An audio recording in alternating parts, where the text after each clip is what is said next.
karakter Bu Prani ini kan beda banget ya dengan saya yang dia guru, terus juga orang Jawa yang sangat primo gitu, yang bukan diri saya.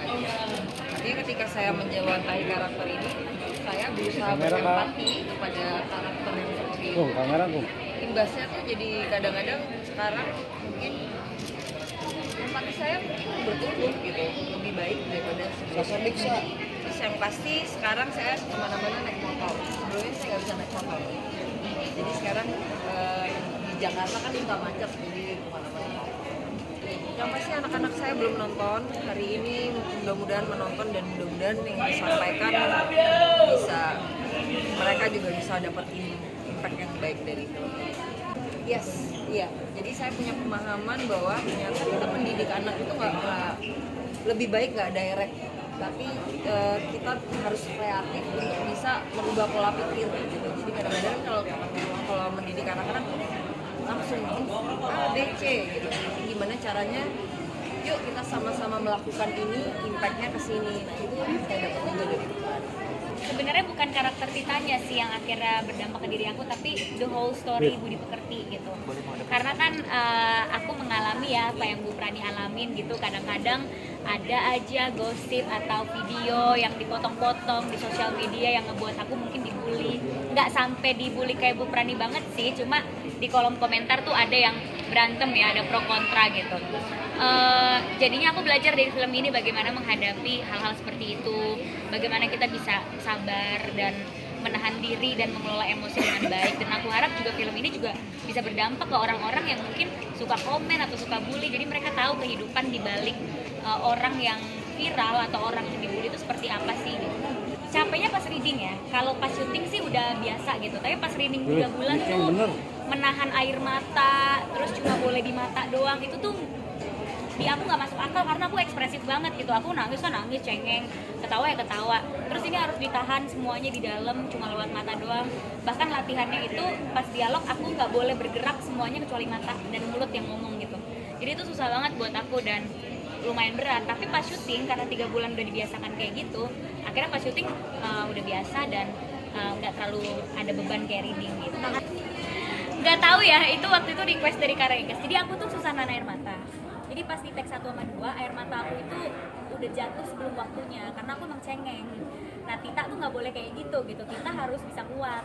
Akhirnya Karegas request air matanya keluar setelah menelan ludah. Kalau misalnya kalian lihat di sosial media setelah menelan ludah, terus kamu tarik nafas baru air matanya jatuh. Tapi kalau bisa dari sebelah kiri aja ya.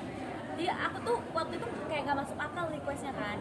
Tapi aku percaya tubuh kita itu bergerak dan bisa diperintah sama pikiran kita. Jadi aku perintahin aja pikiran aku, oke, keluarnya dari kiri ya, keluar dari kiri ya, terus bisa. Bahasa Jawa 3 bulan ibu kita. Iya. Bahkan ibu yang orang Jawa juga ikutan 3 bulan belajar karena ibu Jawa Timur. Iya, karena Jogja itu kan punya tekstur bahasa sendiri, beda dengan Semarang, beda dengan Pekalongan. Jadi kalau saya Jawa Timur kadang-kadang suka keceplosan, arek, cakiki, banyak perbedaannya. Nah ibu yang orang Jawa Timur belajar 3 bulan, apalagi aku ya orang Ambon Sunda gitu, gak ada Jawa-Jawanya, gak ngerti satu kata pun. Jadi beneran 3 bulan itu setiap hari mengulang-ulang kata-kata yang sama supaya lidah aku tuh terbiasa gitu. Karena orang Sunda sama Ambon kan kalau ngomong nadanya agak tinggi ya, sedangkan kalau orang Jawa tuh harus direndahin dikit nadanya, terus gak boleh cepet-cepet kayak gini gitu. Jadi ya benar-benar dilatih 3 bulan ngomongnya dilambatin, nadanya direndahin. Pertama kalinya mempelajari gerak tubuh di film ini. Kalau aku dibully ya sama netizen, teman-teman wartawan pasti bisa tahu juga aku pasti selalu diam gitu ya. Gosip apapun itu selalu diam dan tidak pernah klarifikasi. Kalau misalnya teman-teman sadar aku nggak pernah klarifikasi apapun karena menurut aku gosip yang tidak benar itu nggak perlu ditambah-tambahin lagi dengan klarifikasi yang bisa ngebuat kita tuh jadi makin digosipin atau ngebuat netizen tuh makin bisa nge-twist kata-kata kita gitu. Jadi kalau aku dibully sih aku diem. Terus bagaimana cara aku bangkit lagi itu aku tutupin dengan aktivitas-aktivitas yang positif gitu. Aku misalnya ngepost prestasi aku atau aku ngepost kegiatan positif aku sehingga berita negatif itu tuh nggak ditutup dengan klarifikasi, tapi ditutupnya sama berita positif gitu. Iya, aku emang gitu orangnya. Maksudnya emang diajarin ya sama orang tua dari kecil kalau kita tuh harus selalu baik sama orang walaupun orang itu nggak baik sama kita gitu. Jadi kalau misalnya di dunia tipu-tipu ini banyak yang misalnya nggak suka sama aku atau misalnya di belakang sebenarnya tidak begitu baik, aku akan berusaha baik sama dia. Fans aku luar biasa banget. Makanya waktu nonton film Budi Pekerti pas adegan Bu Prani disupport sama murid-muridnya itu aku nangis karena aku relate banget sama kejadian itu. Waktu aku dibully, fans aku tuh ke rumah pakai baju Real First, terus menguatkan aku untuk aku bisa bangkit lagi dan aku bisa ceria lagi. Jadi the best banget sih sebenarnya fans aku bisa mensupport aku sampai sebegitunya gitu. Gimana? Aku akrab sama penanggung jawab fanbase-nya. Jadi aku bisa mengedukasi mereka gitu bahwa kalau aku lagi dibully, mereka jangan ikutan bully, tapi mereka lebih baik ngeposting prestasi-prestasi atau kegiatan positif aja. Jadi bisa ketutupnya lewat itu. Aku sering sih soalnya ngobrol sama fans ya, jadi bisa sekalian mengedukasi mereka juga. Adegan tersulit tuh sebenarnya nggak ada, tapi semuanya sulit buat saya karena memang dia punya intensitas yang tinggi kan semuanya.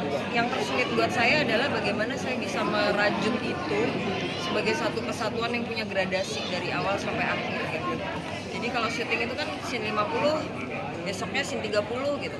Kalau 50 duluan berarti gue udah nyampe sini, berarti ini harus segimana ya gitu.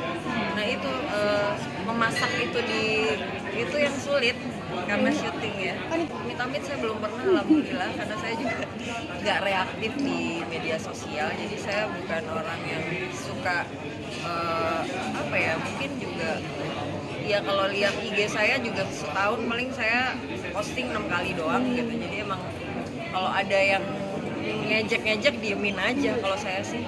Enggak sih, aku nggak pernah sampai trauma dan sampai kayak Bu Prani ya, jangan sampai ya mungkin. Karena mungkin aku lebih, maksudnya kalau Bu Prani kan orang biasa ya, terus tiba-tiba dia viral. Kalau aku kan aku udah ngerti konsekuensinya sebagai public figure, viral-viral atau dibully-bully itu adalah sesuatu hal yang mungkin akan kita lewatin. Jadi udah ada kesiapan di dalam diri akunya, jadi nggak pernah sampai trauma juga sih. Cara treatment sutradaranya ya, Karegas itu treatment kita berdua bener-bener detail banget ya, itu bisa dilihat sampai air mata sebelah kiri dan segala macam. Aku belum pernah mendapatkan sutradara yang sedetail itu, jadi perjalanan proses untuk bisa mendapatkan karakternya itu luar biasa. Ya, saya mengikuti perasaan karakter, tentu saja berat sekali. Yang tampak di film mungkin ya itu yang dirasakan oleh karakternya gitu. Kalau saya sendiri kan bukan karakternya, tapi saya berperan gitu. Jadi ya itulah yang dirasain Bu Prani yang kita saksikan itu.